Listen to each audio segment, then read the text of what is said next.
Good morning guys. Nandito po tayo sa Sinamar Norte, San Mateo, Isabela. Sibiner Matamis. Ang daming mga gulay ni Manong Bulog dito. Yung mga kalabasa, ang dami napadaan kami dito mga kapatid at kaibigan. Dahil anihan na ngayon. Tiyempo ng harvest at ang mga nag-harvest na ngayon ay mga reaper. Itong mga gulay na sitaw, daming mga bunga. Talaga.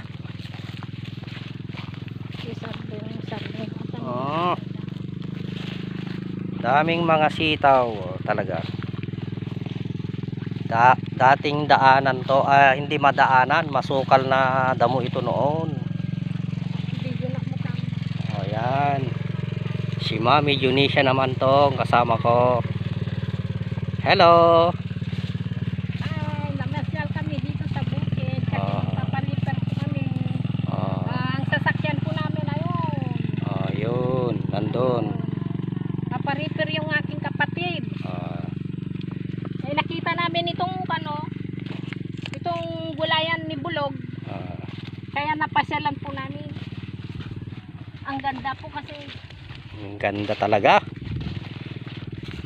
Masipag magtanim. Laging tandaan, pag lagi tayong nagtatanim ng gulay, haba ang ating buhay. Yan. Ito ang tularan natin mga kapatid. Talaga. Bastante kasi ng ng tubig na pangdilig. Dito sa main canal, dito siya nagsasalok. Yan, sa main canal na yan.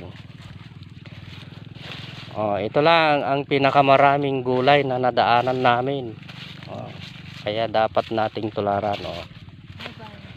Bye. Thanks, subscribe and share. Maraming salamat sa panonood.